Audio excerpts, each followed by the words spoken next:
In this video, we shall discuss about thumb register usage. So, what all different registers are there in thumb instruction set, and also the ARM and thumb instruction set differences, and also the thumb benefits. So, first we shall discuss about the thumb register usage.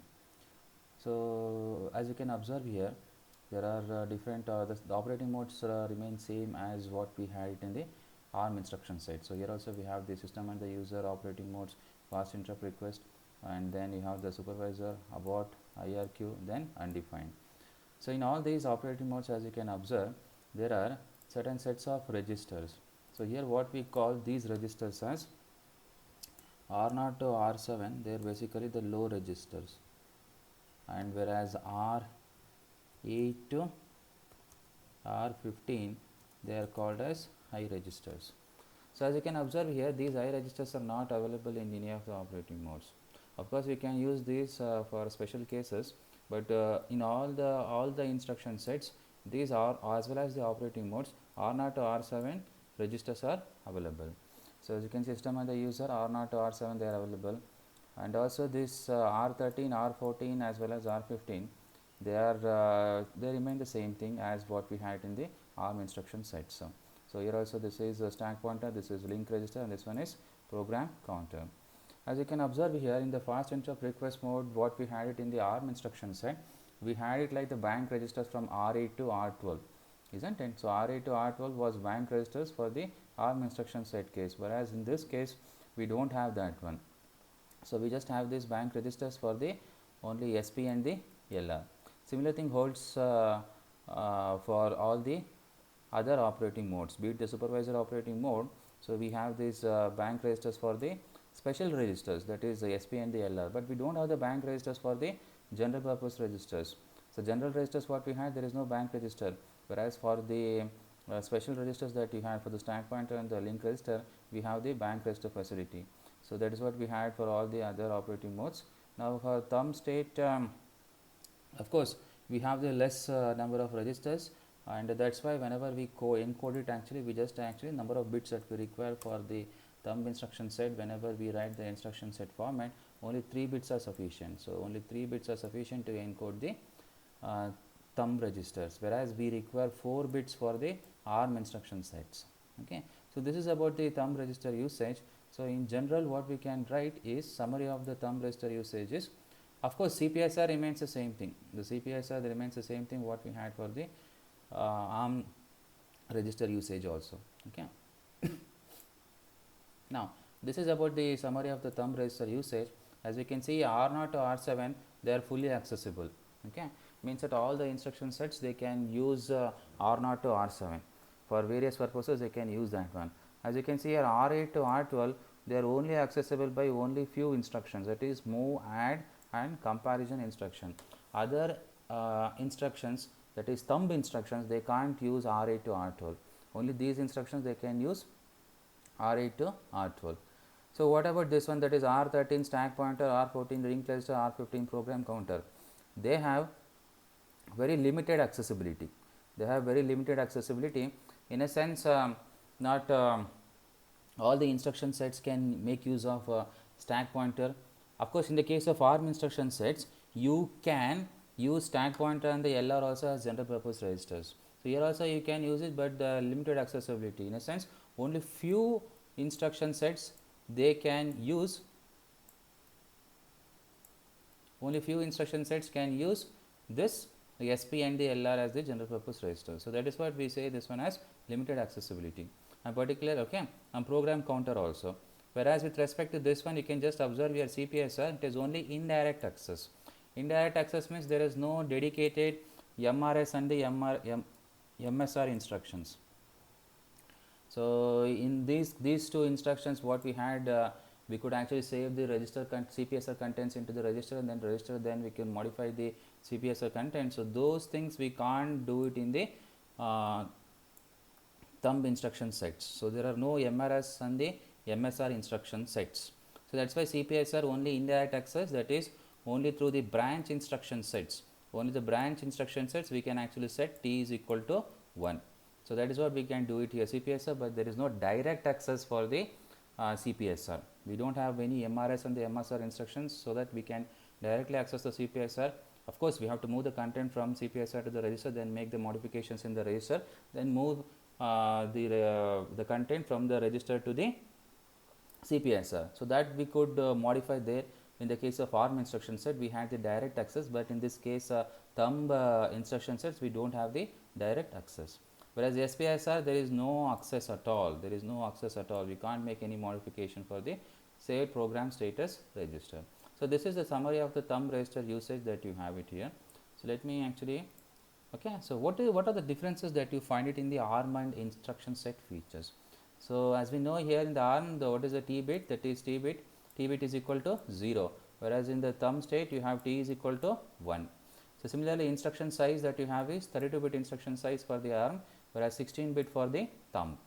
And the core instructions, the number of instructions that you have, as you can see here, the 58 instructions that you have for the core instruction, it includes all the coprocessor instructions and various other instructions also. So that you have, whereas here it is less number of instructions, less number of the core instructions that you have, that is 30. Because why do we have the less number of instructions? Because in the case of thumb, there are no conditional execution instructions, and also there are very few number of the load processing instructions, load and store instruction sets. Okay, so load and store instruction sets, you have few number of the load and store instruction sets when compared with the ARM instruction sets.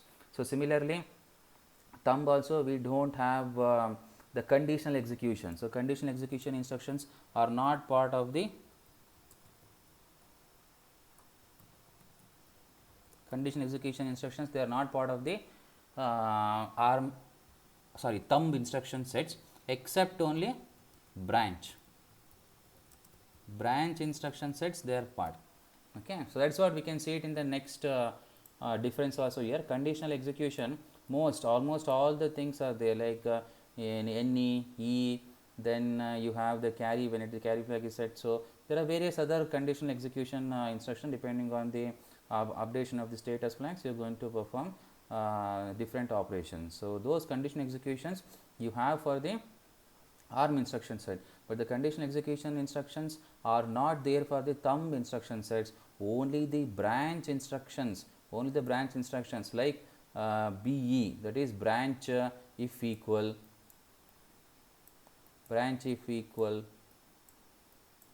okay. So maybe you have for the branch if not equal. So very few less, only whenever actually the 0 flag is set, then you branch it. When the 0 flag is not set, in this case actually 0 flag is set, you branch. When the 0 flag is not set, then you branch, means you change the flow of the execution depending on the setting or not setting of the 0 flag. So that actually few branch instructions are there. Apart from that one, there is no instruction. You don't find any of the instructions like add EQ, okay, add EQ, okay. So add not equal. So these kind of instructions you will not find in this thumb instruction sets. So whereas these all instructions you find in the ARM instruction set. So that's what actually conditional execution instructions are available in the case of all the conditional execution instructions. So similarly, what you have for the data processing instructions, access to the barrel shifter and the ALU, separate barrel shifter and the ALU instruction. So what do you mean by this access to barrel shifter and the ALU?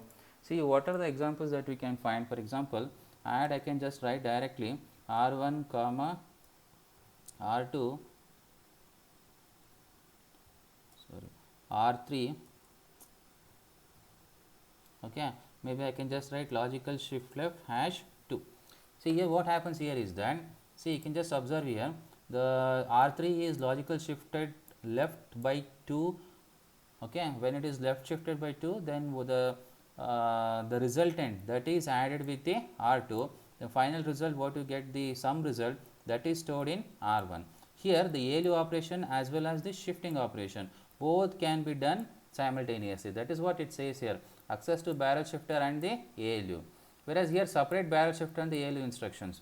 Here we don't have like this instruction. If I have to do, only thing what we can do is add R1 comma R2 or add R1 comma R2 comma R3.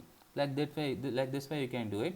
Or else maybe if you have to do the logical shift left operation, R2 comma something hash 2 hash 3. Okay. So, here what happens here is that, so one thing what you have to note on here, this I can perform both shifting operation as well as the ALU operation, that is addition operation. It could be move operation also. Any of the data processing instruction, that is whichever it access ALU, that can be done simultaneously with a one instruction. Whereas in this case actually they are separate barrel shift and the ALU instruction.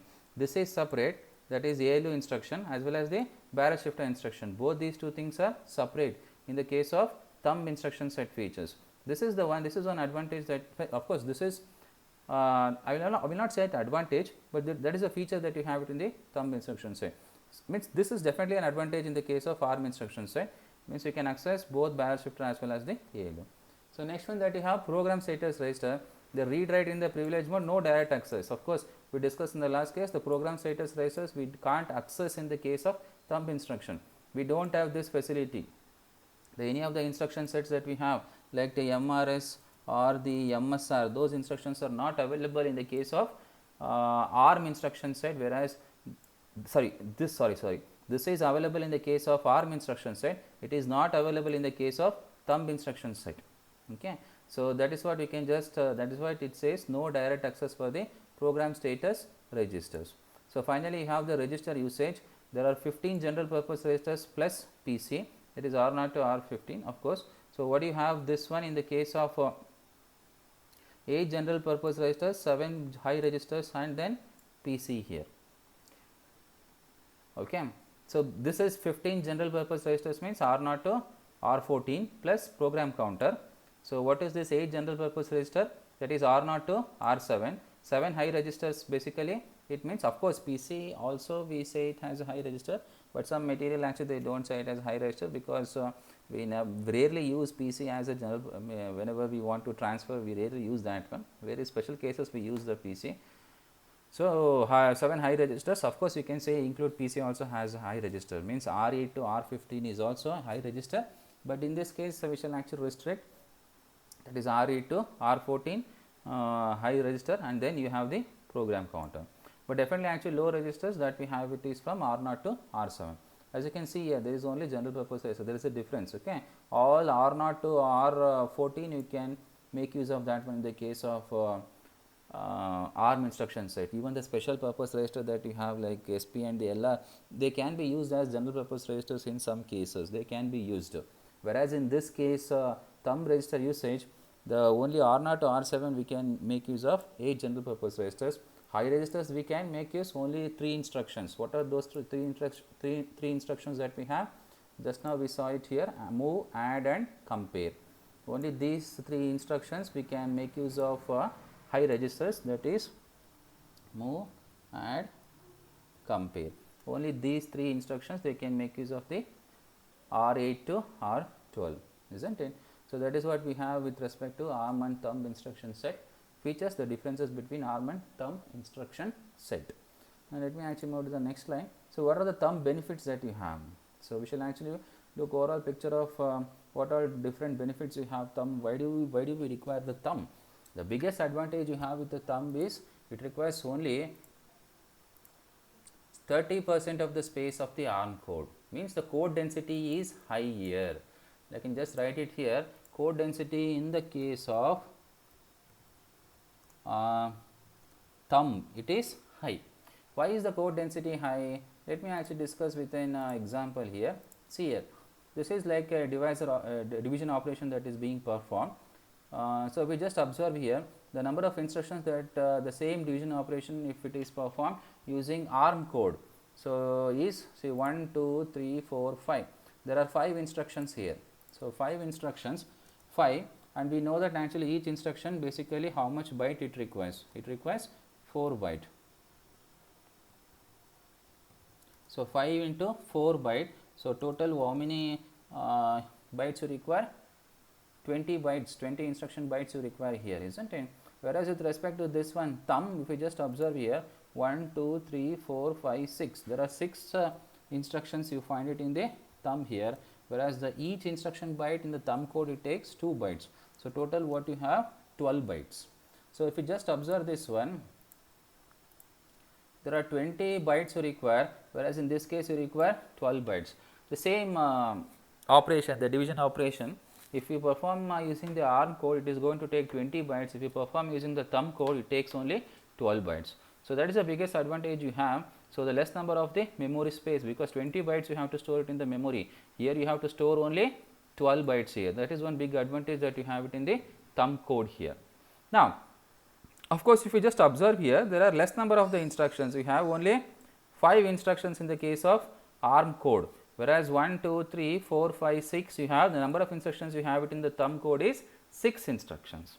Okay, then more number of the instructions, definitely you have the more number of instructions, but code density is definitely higher in this case, that is thumb. Code density is higher. Okay, so that's why 30% of the space, memory space is less here in the case of thumb code. And also you can observe that's what 40% more instructions than ARM code. See, this is what you have to understand. 40% more instructions means number of instructions what you have it is with respect to a program is more, but the number of core instructions that you have, thumb always has less number of the core instruction sets. But whereas with respect to the number of instructions that you have, if you have to write it in this program, for example, in this case number of instructions that you have is 6, whereas number of instructions you can make use of in the case of ARM code is just 5 here. So, in general what they say, it requires around average 40% more instructions than the ARM code. Okay. Even though 40% more instructions, then it is fine, because memory space is definitely less here. Of course, there are some other disadvantages also, but we shall not look into that one. Now, definitely it requires 40% more instructions, as we can just observe here. Okay. So, on average. Now, this is 32-bit memory, that is why whenever 32-bit memory is available, then you do not have to go for the thumb code, because ARM code is 40% faster than thumb code. It is obvious actually, because when you have more amount of memory available, then you can use that memory, and then you can use write ARM code itself, that is ARM instruction set itself, because definitely actually performance wise it is faster, because you have more number of the core instructions. You can perform different operations, as we can see that in the case of here, you can just perform in one instruction, you can perform many operations here. The same thing if I have to do, I have to do 2 separate instructions here. So, performance wise definitely ARM code is better than thumb code. That is what it says, 40% faster, because in one single instruction you can perform many different operations, whereas in thumb code you can't do that one. So, that is why ARM code is definitely faster. With the same 16-bit memory you have it, then there is no use to go for the ARM code here. The thumb code is definitely faster than ARM code here, because what happens, 16-bit memory means you have to use because ARM code is 32-bit instruction set, you have to use multiple memory locations, twice memory locations you have to use. So, that decreases the efficiency of the ARM code.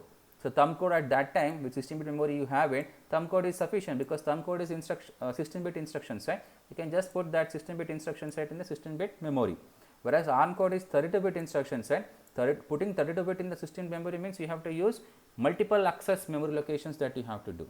So, this multiple access memory locations that you have to do with ARM code for 16-bit memory, that actually decreases the performance of the ARM instruction set. So, that is why thumb code is 45% faster than thumb code. Now, last one, thumb code uses 30% less external memory power than ARM code. This less external memory power. See, for example, thumb code you have less frequent memory accesses. For example, for this case actually if I am using 16-bit memory, at this time actually you have to access more number of times for ARM code. At that time more number of times when you are accessing the memory, it definitely consumes more amount of memory power. So, that is why if you are going for 16-bit memory, then definitely thumb code uses 30% less external memory power, because within the one single memory access you can fetch entire one instruction set, whereas with respect to this one you have to because if you have 16-bit data bus, if you have a 16-bit data bus, 16-bit memory means you will have 16-bit data bus. At that time actually you have to fetch you can fetch all the 16 bits at a time only, whereas with respect to this one you have to fetch 2 times. Isn't it? Because with 16-bit database you have to fetch 32-bit instruction set, you have to fetch 2 times. At that time more number of the more amount of memory power is consumed, means the power to fetch the data from the memory, because if power is consumed to fetch the data, you have to do some work only, then only you will get the data from the memory, you have to, some power is consumed there. So that external memory power is less for the case of thumb code. Okay. So when performance is important, whenever performance is important, so when we have to use thumb or when we have to use ARM code, this is very important. Whenever actually performance is important, when you have a 32-bit memory, then just run the ARM code. Don't actually go for the thumb code at all. Okay. Whenever cost and power consumption is important, whenever actually cost and power consumption, like embedded systems, like some low cost devices that you are doing, some low power device that you are doing, at that time if performance is not that much important, I want to conserve the power, I want to save the cost, so just use 16-bit memory system and run thumb code, then it will be a better choice. So when you have to use the ARM code, whenever performance is important, just actually use 32-bit memory and run the ARM code. Whenever the cost and power consumption are important, just use 16-bit and 16-bit memory system and run the thumb code on it, so that definitely you will achieve this low cost and the low power. So this is about thumb register usage and the thumb and the ARM instruction set differences, and what are the benefits that you have it in the, by if you use thumb code. Okay, thank you.